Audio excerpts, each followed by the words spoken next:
Which wished. As I flicked through the pamphlet, I still couldn't believe what I was reading. Bring the dead back to life and body tune-ups, reconditions, and vessels for life-bringing.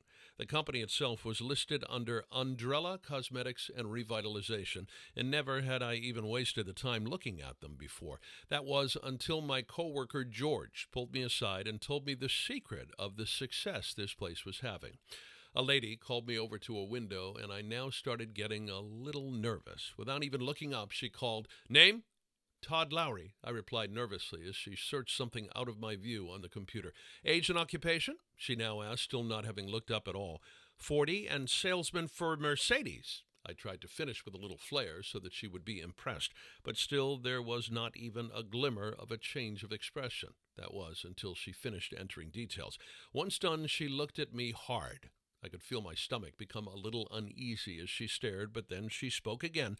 "Does anyone know you're here, and were you followed?" "No and no," I said with a little more confidence, knowing the questions were now done.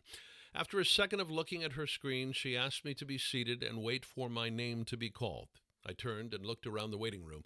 There was not another soul there, nor did it look like the room ever catered to many people. I looked back to say something to the lady at reception, but as my head turned, I heard the slam of the window kept at reception.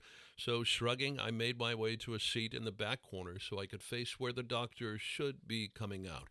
As I started to lower myself into the seat, the door next to reception flew open, and a strange-looking humanoid creature came out, calling, "Todd?" I looked around the empty room to make sure there was no other Todds around before standing and saying, "I'm Todd." "No shit," the little, I assume, person replied, gesturing to me to follow.